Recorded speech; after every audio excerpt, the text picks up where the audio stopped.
I want you to just picture something for a second. You're standing in a voting booth. It's quiet. Right. It's supposed to be, the one place in society where you are completely, totally anonymous. You pick up the ballot, you make your mark, and you go to fold it. But then you notice something. In the corner. A barcode. A barcode.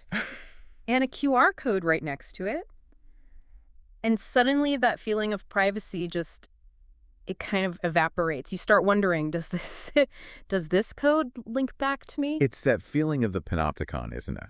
The idea that you might be watched even if you aren't sure. Exactly. Now, usually that's the opening scene of some, dystopian sci-fi novel.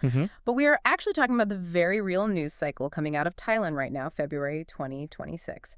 And honestly, looking at the stack of sources for this deep dive, my head is spinning a little bit. It is a complicated week. Complicated is an understatement. We have 3 completely different movies playing at the same time. Movie 1 is this legal thriller about barcodes maybe voiding the whole election. Movie 2 is a political rom-com or maybe a drama about forming a new government. And movie 3 is this surprise economic report that says, hey, everything's great, we're rich again. It does feel disjointed. Yeah. But I think my job here is to help you see how these aren't 3 separate movies. They're all part of the same ecosystem. How so? Well, that economic boom, it's actually dependent on the political coalition, which is currently sitting on a landmine called the barcode ballot. So the mission today is to connect those dots. I want to start with the barcode thing because to me, that feels like the biggest immediate threat. The Election Commission, the EC, put these codes on the ballots. Why? Well, if you ask the EC, it's purely logistics. Supply chain management. What does that even mean? They wanted to prevent counterfeit ballots, fake papers being stuffed into boxes. If every ballot has a unique ID, you can track it from the printer to the polling station.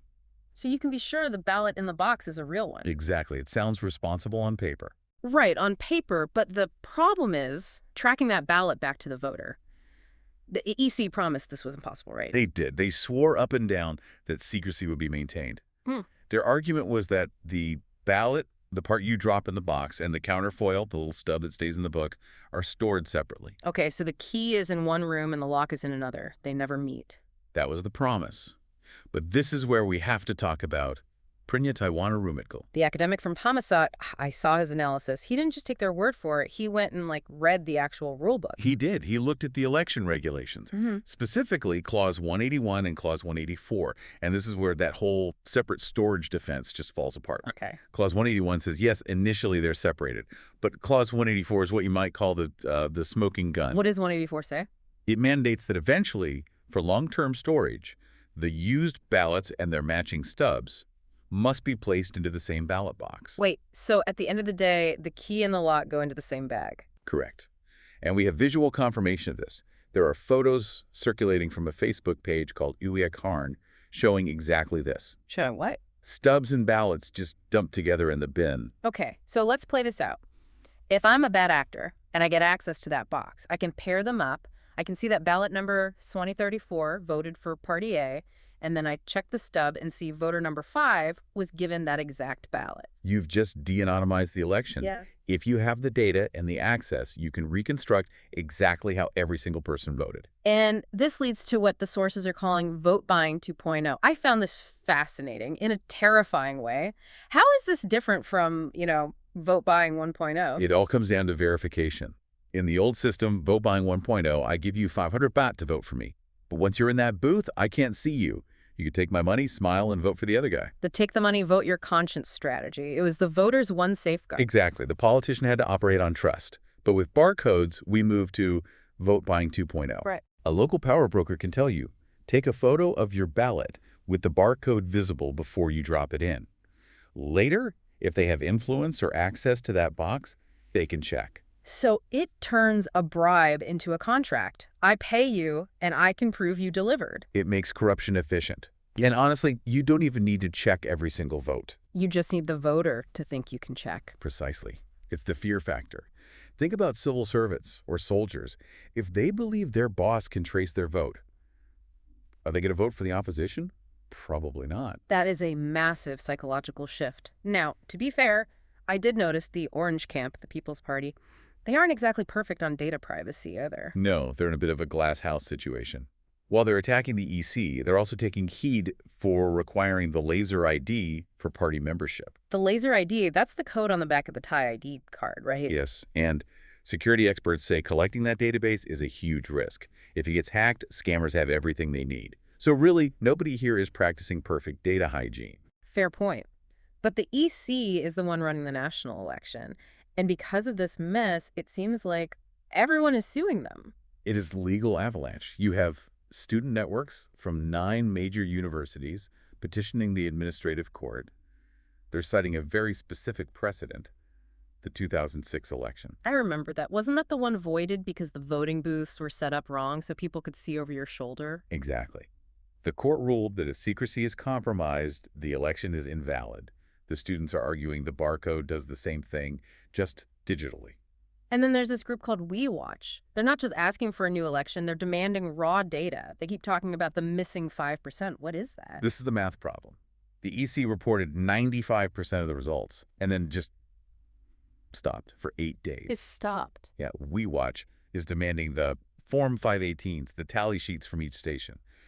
They think the numbers aren't adding up, that there might be phantom voters or other problems they're trying to fix. So naturally, the EC is releasing the data to clear their name, right?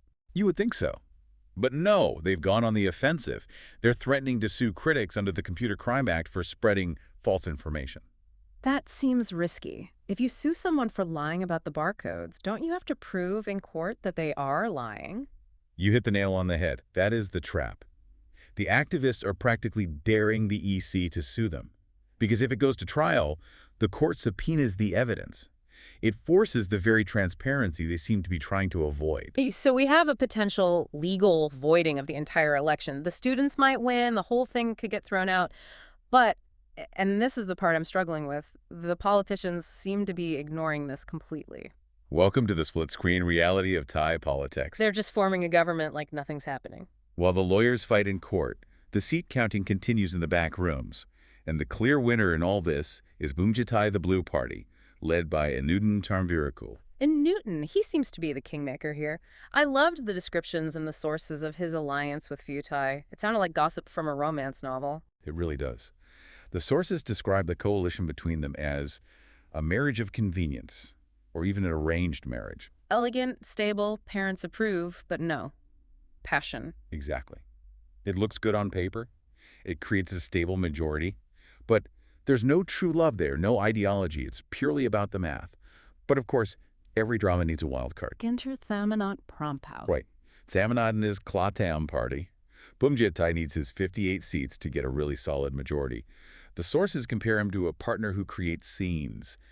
The toxic lover, if you will. The chaotic one. Yes, but whom Bumjatai might be madly in love with because of the sheer power he brings to the table. They can't live with him, can't live without him dynamic. So if that blows up. Then you have the Democrats. The lurking woman. Yes. The Democrats are described as the woman waiting in the wings, playing hard to get.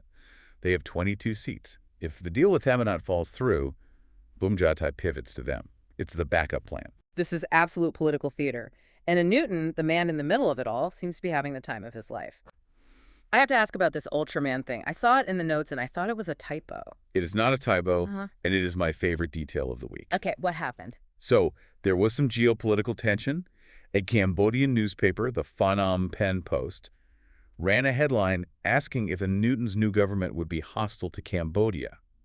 Serious stuff. Right. International relations, trade. But the photo they chose to illustrate this serious article was Newton doing an Ultraman pose. No way! Like the Japanese superhero, arms crossed, shooting a laser beam. The full superhero pose. It perfectly captures the surreal vibe of this moment. Here's a man who is effectively the next prime minister dealing with delicate diplomacy while posing like a character from 1960s sci-fi. It does scream confidence, though. He doesn't seem worried about the barcodes or the lawsuits. He's acting like the PM already. He feels secure. And interestingly, that confidence is the bridge to our third topic. Yeah. The economy. Yeah, let's talk about that. Because usually, if you told me the election might be illegal and the government is an arranged marriage involving a toxic ex, I'd assume the stock market is crashing. You'd assume capital flight, panic, the works. But the data says the opposite. It does. The Q4 2025 GDP numbers just dropped. Growth was 2.5%, beat all the forecasts. The finance minister, Ekniti, actually used the medical metaphor. He said, the patient is out of the ICU. Out of the ICU. That implies the economy was basically on life support before this. It was struggling. But now they claim it's breathing on its own. Tourism is the driver. They're aiming for 35 million visitors. And here's the kicker. The stock market actually went up 1% after all this election mess started. Why? Make it make sense. Why are investors buying stocks when the election might get thrown out next week? Because investors are pragmatic to the point of cynicism. They hate uncertainty more than they hate corruption. Unpack that for me. Okay, if the courts void the election, we have chaos. Months of delay, a caretaker government, frozen budgets. That's uncertainty. But if a Newton forms this arranged marriage government, even if the election was a bit sketchy, that is stability. So they see a business-friendly coalition that can pass a budget, and they don't really care about the barcode on the ballot. Exactly. They are betting on the too-big-to-fail principle. They think the cost of restarting the election is so high that the courts will find a way to let this issue slide. So the logic is just, this election is too expensive to cancel. That is the bet the market is making. But it's a risky bet, because the sources also mention the hung scenario. What happens then? If the courts do grant an injunction, if they listen to the students, we enter a vacuum. The new government can't take power, the budget freezes. That patient who just got out of the ICU, they get sent right back in. So the judges are under immense pressure. It's not just a legal decision, it's an economic one. You either uphold privacy rights and potentially crash the economy, or you ignore the breach to keep the country moving. It is the ultimate high-stakes trade-off. And there's one final layer of irony here that we have to mention. The timeline. What's on the calendar? The Senate is scheduled to meet on February 26th. Do you know what's on their agenda? I have no idea. Selecting new election commission members. Wait, really? So the current EC, the people fighting for their lives, threatening to sue students, hiding data, they're about to be replaced anyway. They're on their way out. We are fighting a massive legal war over the actions of a lame duck commission. It adds this layer of absurdity to the whole tragedy. It really does feel like a scriptwriter having fun with us. So bringing this all together, we have a vote buying 2.0 risk from technology that was supposed to help. We have a government forming based on arranged marriages and superhero poses. Yeah. And investors are cheering it all on because, hey, at least it's stable. That sums it up. And it forces us to ask, what is the price of that stability? That's the thought I want to leave everyone with today. We live in a world where we trade privacy for convenience every time we use an app or a credit card. But when we make that trade inside a voting booth, does it stop being a democracy? It's a crucial question. If the vote can be tracked, and the voter knows it can be tracked, is that voter ever truly free? And if the answer is no, then that 2.5% GDP growth might be a very expensive victory. Indeed. A heavy thought to chew on for the week. Thanks for helping us decode this three-ring circus. We'll be watching those courts and those barcodes very closely. See you curious? See you next time.